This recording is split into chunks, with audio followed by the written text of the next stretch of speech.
सिद्धू ने कहा, मैं अपने बयान पर कायम हूं, लेकिन कहां है 56 इंच की छाती वाले। पुलवामा हमले के बाद बयान देकर विवादों में आए कांग्रेस नेता नवजीत सिंह सिद्धू ने प्रधानमंत्री नरेंद्र मोदी पर हमला बोल दिया है। पंजाब के कैबिनेट मंत्री नवजीत सिंह सिद्धू अभी भी पुलवामा आतंकी हमले को दिए गए बयान पर अपने ही कायम। उन्होंने शनिवार को मीडिया से बातचीत करते हुए कहा कि मैं आज भी कहता हूँ कि आतंकवादी का ना कोई देश होता है, ना कोई धर्म होता है, लेकिन उनके इस बयान को पूरी तरीके का हिस्सा न दिखाकर सिर्फ एक साजिश के तहत विवाद पैदा किया जा रहा है। सिद्धू ने कहा कि जहां ऐसा होता है वहां अच्छाई का दौर पूरा होना चाहिए और बुराई का दरवाजा बंद होना चाहिए। कहा कि 56 इंच की छाती वाले। सिद्धू ने कहा कि कहा गए 56 इंच की छाती वाले।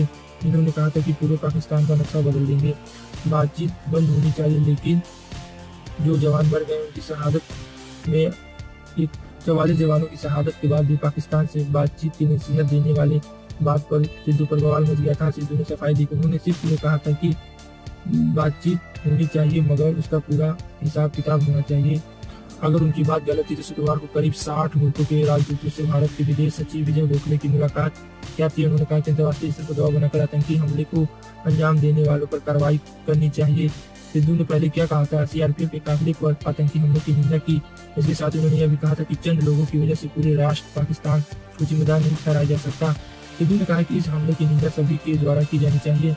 चंद लोगों के लिए आप पूरे राष्ट्र को जिम्मेदार नहीं ठहरा सकते। हमले में दोषियों को सजा जरूर मिलनी चाहिए। इसके साथ ही सिद्धू ने कहा कि जहां कहीं भी होता है वहां इस तरह पुलवामा की तरह की घटनाएं होती रहती हैं। इसके बीच संवाद भी जारी रहना चाहिए। इसका भारत और पाकिस्तान के बीच मुद्दों का स्थायी हल खोजने की जरूरत है। उन्होंने कहा कि इस तरह के लोगों को आतंकवादियों का देश, धर्म या जाति नहीं होती है।